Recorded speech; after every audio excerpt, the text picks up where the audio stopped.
All right.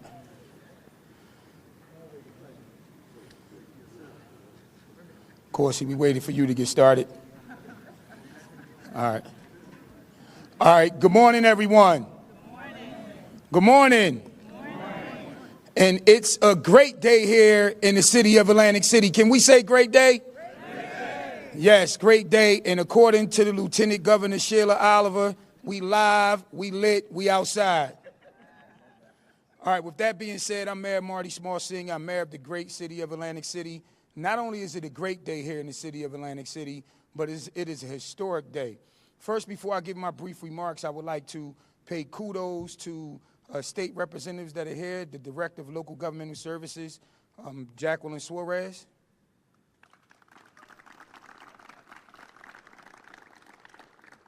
And along with Lieutenant Governor Sheila Oliver. And you will hear from the governor next. You have Speaker of the Assembly, Craig Coughlin, House Speaker. Senator Vince Palestina. And my chief of staff, also Atlantic County Commissioner, I was going to say Freeholder, Commissioner Ernest Coursey. As I stated, today is a historic day where the great city of Atlantic City will receive $16.8 million in extra funding for projects that was identified by the small administration in concert with the state of New Jersey. This further signifies the state commitment to the great city of Atlantic City, and let's give all parties a round of applause.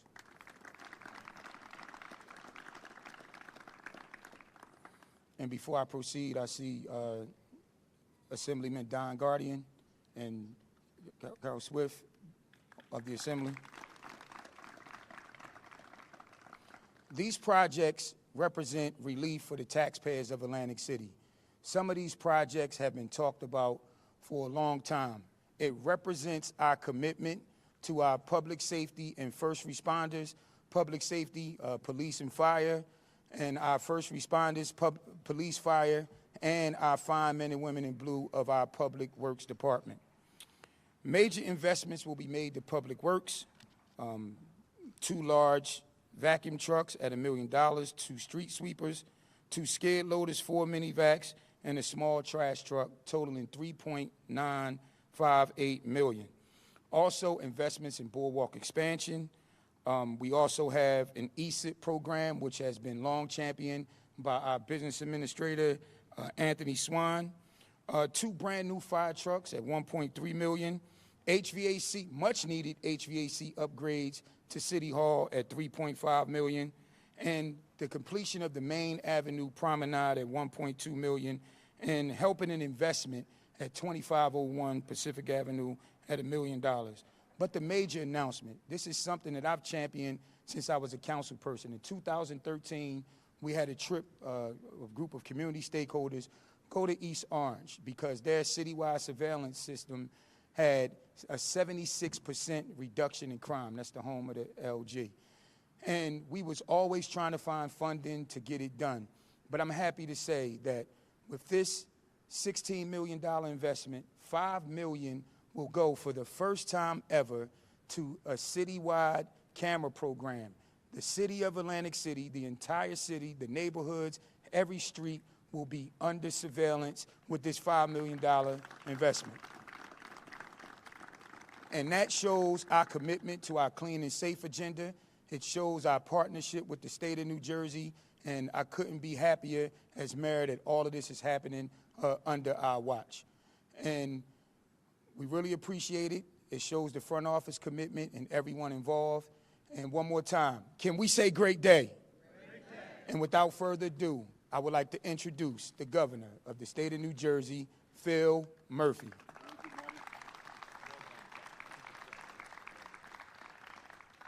Thank you, Marty. Good morning, everybody. Great to be here. I don't normally appear without a coat, but you'll forgive me, I hope, given the heat, and really honored to be here. I'm also recovering from the Video Music Awards last night in Newark, so Bad Bunny and Nicki Minaj and others have had a a significant impact on my getting out of first gear this morning. Great to be here. Thanks to Mayor Marty Small Sr. for another warm welcome to, by the way, the East Coast's premier resort city, and for your leadership, members of council and members of the team. Marty, you're doing a great job. I'm also honored to be joined by a team equally committed to Atlantic City's success. And Marty mentioned many of these folks, but I want to make sure everybody knows who's here. My partner in government, the one and only rockin', and by the way, importantly for Atlantic City, the Commissioner of the Department of Community Affairs, Lieutenant Governor Sheila Y. Oliver, and Jacqueline and Terry and the other members of the DCA team, welcome. Another great partner and a great leader in the state, the Speaker of the General Assembly, Craig Coughlin, is in the house. He's joined by a couple of his colleagues in the Assembly, and again, they were mentioned earlier, but members of the terrific LD2 team, Assemblyman and former Mayor Don Guardian, and Assemblywoman Claire Swift. Great to have you all with us. We have the senior member of the 2nd Legislative District with us. We'll hear from him in a few minutes. Senator Vince Palestina. Vince, great to have you. Casino Reinvestment Development Authority Executive Director Sean Patwell. Sean, I hope you have some sunscreen on, Sean. Right in front of you, you're keeping an eye, and you've got his back covered, Atlantic County Commissioner and dear friend Ernie Corsi. Ernie, great to have you. Sheriff Eric Scheffler was here. Eric, are you still here? I can't see. There, you're right behind Sean. I apologize. Let's hear it for the sheriff. Other members of law enforcement, fire, first responders, the public works team led by Paul Jerkins and Crystal and the rest of their team. Let's give our hosts here a big shout out for hosting us so graciously. As I mentioned, law enforcement, fire, first responders, and we'll be hearing from some of those folks in a few minutes. So when we came into office, Sheila and I promised that our administration would work in close partnership with Atlantic City to ensure its long-term financial and economic stability and success. As I said, Atlantic City would not be able to rise if the state kept its foot on the city's neck. And for almost 5 years now, we have put that principle into action. Alongside, as I mentioned, my great partner in government and the DCA Commissioner, Sheila Oliver, we asked Jim Johnson, feels like a long time ago, Sheila, to serve as our special counsel for Atlantic City, and his efforts put in place a strategic framework for restoring fiscal stability and trust in local government, and for creating a pathway to long-term economic growth and renewal. This pathway is not one that leads only, although it does certainly, but not only to the casinos at the water's edge. It is one that envisions a city with a diverse and broad-based economy, from small businesses to the arts, and from academia to healthcare, and a lot more, all of which will benefit every one of the city's residents, from its youngest to those who fought and stayed through some very challenging times. Importantly, moving toward a more collaborative approach does not mean we are lessening our commitment to this city and its residents. Our administration continues to stand side by side with everyone who calls this place home. In that spirit, I have been honored to come here time and again to cut the ribbon on new projects and to announce other ones, to visit new businesses and sign measures focused on making Atlantic City, the Atlantic City of tomorrow, a city of opportunity within a state of opportunity. And today, we are back to highlight the important investments being made in Atlantic City's future through the new state budget, a total of more than $60 million. If it is said that a budget lays out in clear context what one's values and focus are, then this budget clearly shows that we are not only focused on continuing to support Atlantic City, but we value it as well. To begin with, the budget includes more than, this is the fiscal year 2023 budget that I signed in late June, by the way, because I'm going to go back to last year's budget in a minute, which Marty alluded to. So the current year's fiscal budget includes more than $43 million in direct municipal aid to Atlantic City. Funds, yeah. Thank you, Steve. Funds that are critical. Steve Persky's here. I got to give Steve a shout out. Funds that are critical to Mayor Small, his team, and the City Council for maintaining key services and day-to-day operations. If that weren't enough, additionally, through the budget, again, this is the current year budget, we invested $2 million into the Anti-Violence Out-of-School Youth Summer Program so Atlantic City's kids could have safe recreational and educational opportunities. Through the Department of Transportation, we are stepping in with a $9 million state match to $20 million in secured federal funds to ensure that drainage improvements along Route 40, one of the key access points into Atlantic City, get underway. And in partnership with the Office of Emergency Management, that sits within the New Jersey State Police, the city put together a successful application to FEMA for a more than $5 million flood mitigation assistance grant to improve the Baltic Avenue Drainage Canal. That canal was built more than a century ago to alleviate flash flooding. And with these improvements, it will continue to ensure the safety of residents and property. But by far, the most transformational investment we are making is the one that Marty alluded to in his remarks. It is the more than $16.5 million in supplemental state transitional aid from the now expired fiscal year 2022 budget. And that will support a number of initiatives that Marty and his team have identified and highlighted, and he mentioned some of them. In this amount, I'll give you my own list here. $3 million for energy efficiency improvements across the city's buildings. Improvements that will not only save the city and its taxpayers money moving forward, but which will reduce its carbon footprint, which will have an even longer range impact. And for a coastal city living in the age of climate change, this is meaningful. And separate from this, additional to it, is $350 million, Marty, I apologize. What's a zero among friends or two? $350,000, you mentioned, for the HVAC improvements at the police communications building. There's $1.3 million so the Atlantic City Fire Department can put 2 fire trucks in service to the community. Right here, as Paul knows, the Public Works Department will benefit from nearly $2 million for the equipment it needs. New vacuum and trash trucks, a new street sweeper, and new loaders for use right here at the DPW headquarters to keep not only the streets of Atlantic City clean, but also the iconic boardwalk, which once again has been named, by the way, the best boardwalk in America. And speaking of the boardwalk, yeah, let's hear it for that. And speaking of the boardwalk, this transitional aid will not only allow the city to undertake a $2 million program to replace worn-out boards and substructure to keep it safe and welcoming to visitors from across the state and around the world, but it will also close 2 major funding gaps for expanding the boardwalk, improving its accessibility, and enhancing its ability to act as a catalyst for economic growth.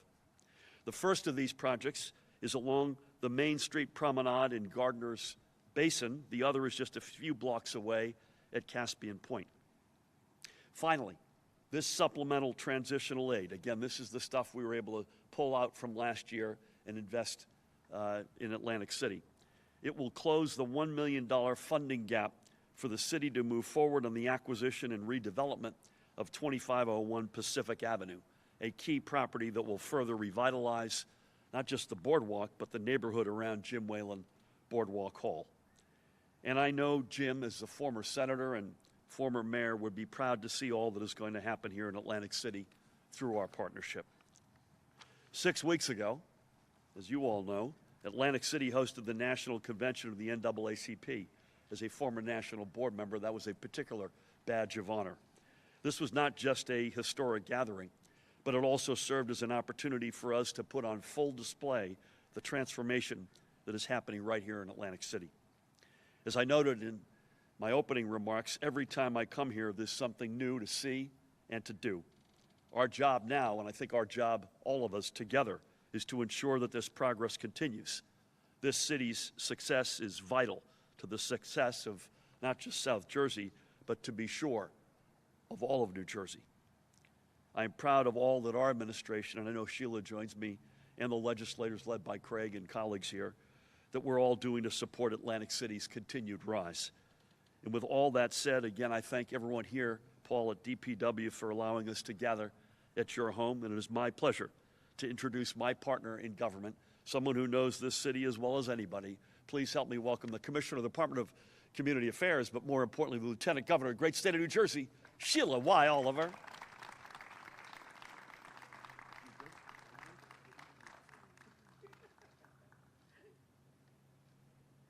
Good morning, everyone, as we move to the afternoon. But you know that Atlantic City became near and dear to me early in the Murphy-Oliver administration. And as Governor Murphy made reference, we made a commitment not just to the elected leadership in Atlantic City, but to the people who work and live and call Atlantic City their home. I've had the opportunity to meet people who are second and third and fourth generation of families who have lived in this town. And as the governor made reference to, we are eager to continue to work with Mayor Smalls' administration in creating the Atlantic City of the future. But we all know you can't know where you're going until you know where you've been. And this is a city with the most iconic reputation in terms of resort communities in the country and probably around the world. I often tell people in Atlantic City, you do not understand the jewel that you are. Looking at these two beautiful things, I'd like to take a ride in them, but you know, they're shiny and they just look good. And I know, you know, the Public Works staff is going to be happy to have them. I also want to comment that the governor and I get to travel all around the state, as does the speaker. And without question, this is the largest public works yard I have ever been in. Without question. And you know, Speaker, I had once gone to the one in Woodbridge, but I don't think it holds a candle to AC. Okay. So, you know, the governor pointed out for you the investments that his and the legislature's budget has made to Atlantic City in this fiscal year. I thought it was also important for you to know about other kinds of investments we are making. Because as a governmental agency, the Department of Community Affairs, and with the leadership of Jacqueline Suarez, who leads our local government services unit, and she is the one that has primary responsibility for working with the mayor and the city council and the other leaders in Atlantic County, the senator and the assembly people. But we have looked through all the crevices and crooks, you know, the crooks and crevices that we have in terms of resources to figure out how else can we move Atlantic City forward. So I just want to share with you other financial investments that we have made and resource investments that we have made over and beyond our commitments in the budget. The City of Atlantic City was awarded $20 million in Community Development Block Grant disaster recovery funding in order to repair and replace infrastructure and public facilities in the city that were damaged by Superstorm Sandy. 6 projects were selected, and if you travel around the city, you will see those projects underway. More than $2 million in neighborhood revitalization tax credit funding was approved earlier in 2022 for 3 neighborhoods in Atlantic City: Chelsea, Midtown, and Ducktown. The NRTC program is designed to spur the renewal of neighborhoods at risk of experiencing a downturn. And the NRTC applications that were submitted by these 3 neighborhood groups were excellent and set out a strategic plan of how you're going to see a real come around in those areas. Significant CRETA funding has helped launch and sustain the Atlantic City Police Department's Neighborhood Coordination Officers Program, which brings a more complete community policing approach for each of the city's 6 wards and to the tourism district as well. DCA is helping to lead an effort to expand broadband access for Atlantic City residents and businesses. We all know we're concerned about the digital divide. And if we think about the future, the digital divide, that gap has to be closed, because years ago we said it was the information highway. If we do not make certain that every resident and business in Atlantic City has the ability to go on the World Wide Web, it's going to hold us back socially, educationally, and economically. Earlier this year, Atlantic City, through the efforts of the Atlantic City Project Office, received grant funding to do a broadband access study for the city of Atlantic City. And Atlantic City is also benefiting from an expert DCA team. DCA's Division of Local Government Services has in-house skilled technical advisors who are available to the city of Atlantic City whenever necessary. The advisors have spent decades working in their respective areas of expertise, such as police, fire, revenue and finance, public works, and management. They use their knowledge and their industry standards and their best practices to ensure that all the city departments are run like a well-oiled machine. DCA is also leading efforts in building an effective municipal government. One of the earliest things that we did, and Governor Murphy made reference to Jim Johnson, was to form a partnership with Rutgers University. Every single department director, division director, and management level person has gone through certified public manager training. And we started that back in 2019, and it continues. Nearly all city employees have completed mandatory training in local government ethics law, the criminal code related to government ethics, financial disclosure statements, and real-life examples. DCA is very proud to continue its partnership with Governor Murphy in ensuring that Atlantic City gets where it needs to be as we move forward in this millennial Generation X. I don't know if they're YZ. I don't know what they are. But at any rate, Atlantic City, you know, your best days are ahead of you. This budget is a testimony to Governor Murphy's commitment and ongoing support to this city, and we're not going anywhere. Thank you.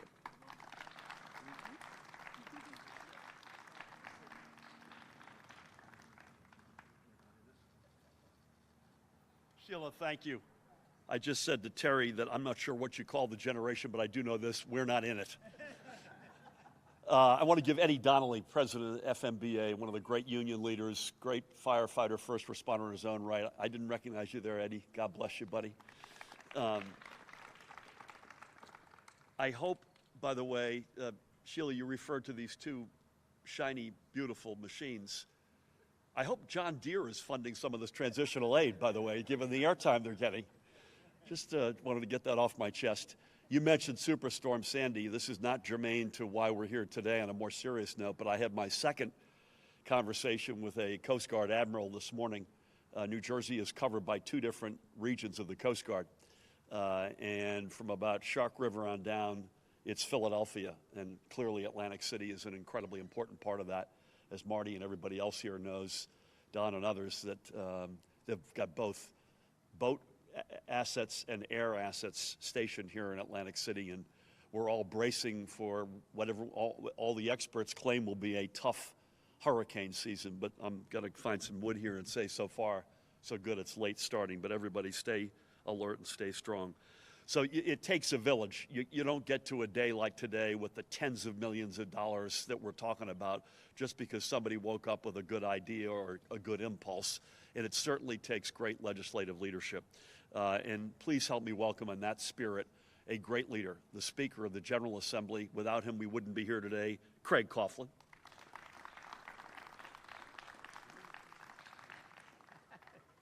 Exactly right. Wearing a tie but no socks. The socks go back on at the end of this week, Governor. It's part of a middle-age crisis thing. I have a lot of Gen Zers at my house, I guess.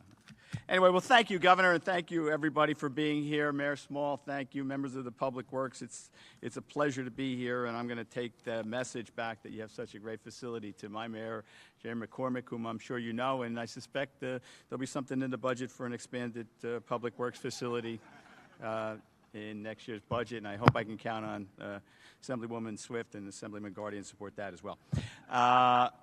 But another beautiful day in Atlantic City and another great time to be here as we proudly celebrate this, the great budget that we passed this last time. You know, we got a message.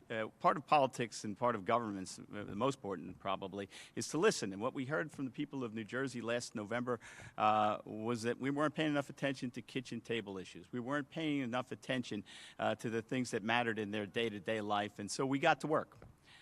We got to work with the great partnership of the governor, who's been an extraordinary leader in that regard, and to my friend and colleague, Senator Scutari, the Senate President, in putting together a package that addressed just those issues. And I've had the good fortune this summer going around the state, looking at the product of some of those things. I've been in places that I had never been to before, and it's a beautiful state, by the way. I think I'm going to get to all 550 or 50, 65 or whatever towns we have over the next the months, so I can see all of the things that go on. But it is remarkable, and we've done things that are designed to help the people of New Jersey in a direct positive way. $2 billion set aside for real property tax reduction. $18 billion in addition for school funding. That's the biggest we've had in the history of the state, and that's direct property tax relief. We've also added, tax credits for children, $75 million in return of energy credits for the people. And by the way, everybody, get out and shop, because the tax holiday began on Saturday. There's no taxes on back-to-school items, and if you happen to be a small business person, we're not going to ask you at the cash register whether you're sending somebody off to school and you want to buy some technological equipment for your business. Is a good time to go and do that as well. And I'm here to celebrate the $43 million, and as the governor pointed out, the additional $16.6 in transitional aid. That's going to make an impact right here in Atlantic City. That's the kind of thing that we've done throughout the state. The kind of things that make a difference in people's lives. Repairing the boardwalk is part of that project. The camera program that the mayor has championed for so long, which will make Atlantic City better and safer. The things that the fire trucks that are just things that the town will have to pay for themselves. And so we're sharing the cost with that to make Atlantic City grow and get better. And that's the product, as the governor points out, of a village. It's also the product of people who care. For a long time, my southern colleagues, led by Lou Greenwald, have done well. And we're fortunate this year to have the support of Assemblywoman Swift and Assemblyman Guardian, who crossed the line and voted for a budget because it made sense for Atlantic City, because it was the right thing to do for the people of New Jersey. And of course, a member of the House of Lords, Senator Palestino, who used to be in the Assembly. I had the privilege of serving with him when he was there before. So thank you for that, and thank you for your commitment to making New Jersey a better, more affordable place, because that's what it's really about, right? It's about making sure the towns continue to grow and develop and prosper, and to make sure that we can do it in a way that makes it more affordable for the people who are challenged. Inflation has had a real impact on people, right? Fortunately, we're seeing gas prices go down, but in every other aspect, we're seeing prices go up. So to the extent we can share that burden by spending tax money in a way that lets the things that Atlantic City needs come to fruition without them having to directly pay or singularly pay for it, that's really an important step. And one of the reasons I'm here to celebrate this budget, because it really accomplishes what we set out to do and heard the message of the people of the state of New Jersey. We're going to continue to do those kind of things. We've set on a path that's designed to continue that, not just now, but in the years to come. And with the great commitment of the governor and the lieutenant governor and the Senate, we're going to get those things done. So today's, it's often the line that people scowl at or laugh at when you say we're here from the government to help. Well, we're here from the government to help. And we're helping in a real way that makes a difference in the pocketbooks of the people of Atlantic City. And so I'm proud to be here and happy to be with you to share in some of this great success. Keep up the good work. I love coming to Atlantic City. In fact, Mayor, don't tell everybody. I'm going to play a little hooky. I'm going to go in. My wife's pocketbook got ruined while we were on vacation. I'm going to go surprise her and get into one of those discounts or the downtown, the downtown to get to down. It's the Kate Spade. So. And if I remember it, I'm going to be a hero. But that's the kind of stuff you can do in Atlantic City, right? You can celebrate, you can have fun, you can shop, you can live, and we're here to help make that a better reality for everybody. Thank you all for coming out. Appreciate it. It's a great pleasure to be with you.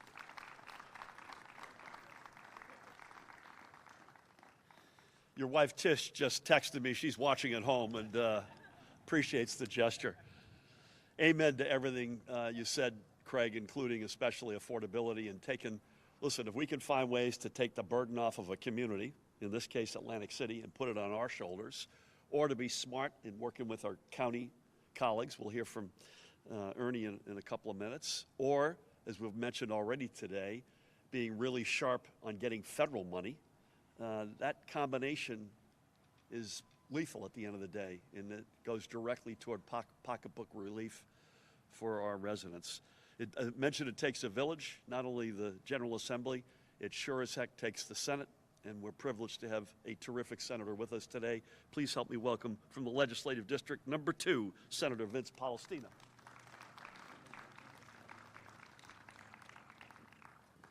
Well, thank you, Governor. Very proud to be here, of course. It's been a wild ride for about the last year, a little bit of a bumpy start for the first couple months, but once I won the election in November, it's been such an opportunity for me to work with the governor and work with the lieutenant governor. And right after that election, I went to Trenton. And let me mention a couple of your staff, Governor, as well, and Lieutenant Governor, because Chief of Staff George Helmy, former Legislative Director Justin Braz, current Legislative Director Tim Hillman, Assistant Sam Bender, who is here, were all so wonderful in sitting down and talking with us about the issues critical to Atlantic County and critical to Atlantic City. Also, of course, had an opportunity to sit with the governor and the lieutenant governor and talk about these issues. And I can't tell you how awesome it was for us, even though we were a different party, even though we were from different areas, maybe from different backgrounds, to have the opportunity to sit and talk about things with them, talk through issues with them. They were so welcoming and so understanding, and I can't thank you enough for everything that you guys have done to assist us here in Atlantic County. Lead up to, of course, this budget vote, and you can imagine the conversations in our caucus were a little different than Speaker Coughlin and Senate President Scutari were having in their caucus. And, I'm just kind of a common sense person, and I'm thinking to myself, biggest property tax relief program in history, fully fund the pension system, the sales tax holiday, which was mentioned, the most school aid ever in the history of New Jersey, the biggest surplus in the history of New Jersey, in addition to everything we have done for Atlantic City and for Atlantic County. And they didn't mention some of the things that are being done for Atlantic County, but Stockton University got the most money in history, the Aviation Research Park got additional funding.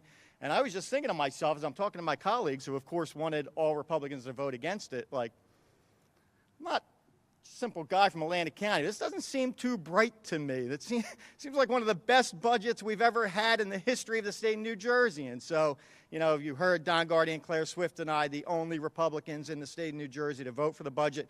Guess what? We did it because it was the right thing to do.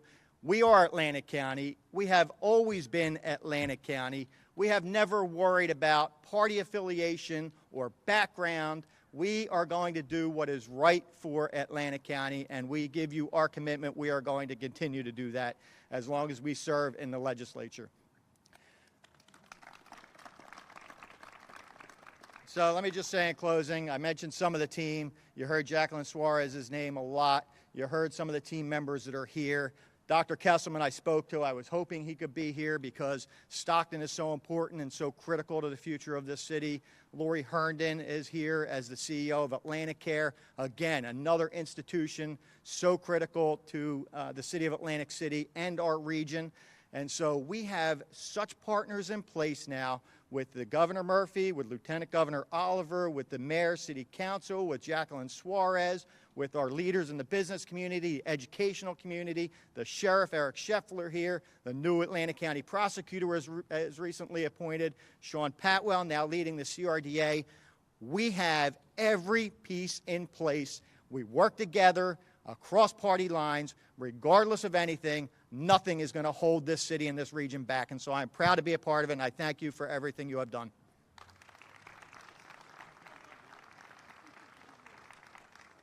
Vince, thank you for the good words. And again, to you and Don and Claire, you showed a lot of political courage. So hats off to you. Thanks for the leadership. You mentioned Lori. I want to give Lori a shout out. We also have, and her colleagues, Harvey's not here. We would have had to push dinner back to include Harvey's remarks. So and I'm just kidding. But Stockton, just making sure you're paying attention out there. Stockton is on fire. The aviation investment that both you are passionate about and we are passionate about has a chance to be transformative in this region. If we can solve the sort of the Bader Field riddle at some point, there's a lot of untapped opportunity here.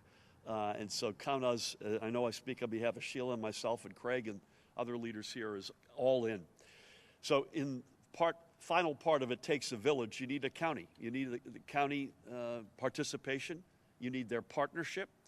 And he's a dear friend and an outstanding commissioner. Please help me welcome Ernie Corsi.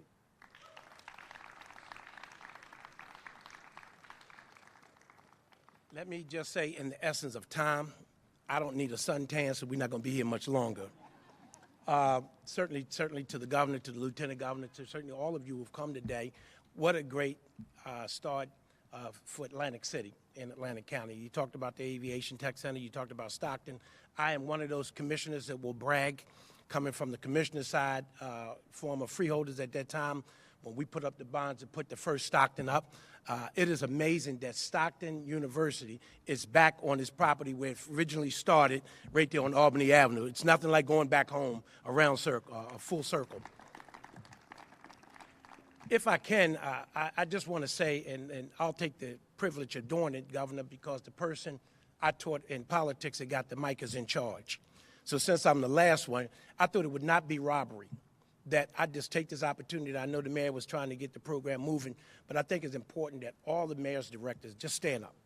Just stand up. All the mayor's directors, the department heads, division heads. You're talking about a village. Mayor Marty Small, thank you so much. Marty never saw it robbery to reach back, and you can sit down, to reach back and give other folks in City Hall the opportunity to move up. And he's done that through a lot. Lieutenant Governor, I always say this. Crystal Lewis and I started almost City Hall around the same time. And Crystal started at 14 years old, I believe it was. And now Crystal is the deputy director of the Department of Public Works. It goes to tell you, it doesn't where you start, it's where you finish. And we say, Crystal, keep up a good work because you're a role model for other women, for other young people along the way. Because it was people like Crystal, Mayor Marty Small, and I'm going to talk about the county in 1 second, reach back. And if you go through City Hall, the amount of young people that has been hired under the Small administration, I've been there 30 long years plus. And I've got to tell you, it's probably the best administration I've worked for in a mighty long time because he believes in growth. He believes in bringing people from the bottom up, moving people within, and did an outstanding job. And we can't commend Mayor Marty Small enough.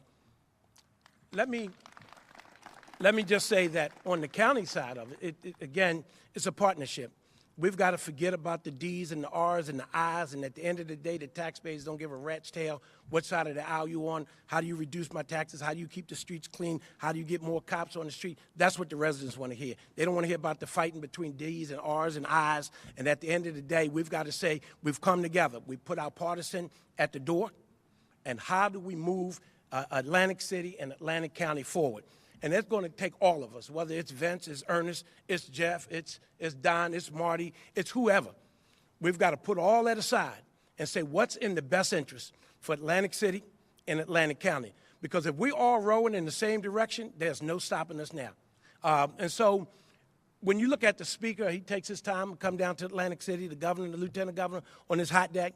That says a lot. It speaks volumes. It says that we can work together. We can agree to disagree. It doesn't have to be disagreeable. And at the end of the day, the taxpayer is going to be able to say that's exactly what we want our elected officials to do. County level, state level, city level, we've got a job to do, and we're responsible to the taxpayers of Atlantic County. And so as we continue to move Atlantic City and we continue to move Atlantic County, sometimes I like to be on the odd side of the aisle because sometimes I can do more negotiation and more horse trading if I'm the only Dem over there because I got to force the Republicans to help me out. But we've had a good relationship going forward to move things in Atlantic City. And Governor Murphy, I can't thank you enough, you and Sheila Oliver, for all you've done for Atlantic City and Atlantic County. Word on the street is that Jackie is going to be moving to Atlantic City because she's here so much and that we don't have to do teams and phone calls. We could just, matter of fact, we might give her the old project office and keep her right there in City Hall. But we can't thank you enough. But in closing, let me just say, as Mayor Small often say, the little people, they pour our coffees, they park our cars, they make our beds, they sweep our streets, they dump our trash, trying to make ends meet every single day. And we take our hats off to Public Works as well for the outstanding job you do. We know the manpower is down, the equipment is down, but help is on the way. And then they say, no weapon. As I take my seat, they say, no weapon formed against me shall prosper. So except the Lord build a house, they labor in vain. And so today we've come today to say help is still on the way. Keep the money coming from the state of New Jersey. Keep Atlantic City flowing. And if you're leaving here, Speaker Kaufman, to go over there, remember to bat with your head and not over your head. And make sure you go to Gucci and take that pocketbook back to your wife. Thank you so much, and God bless you.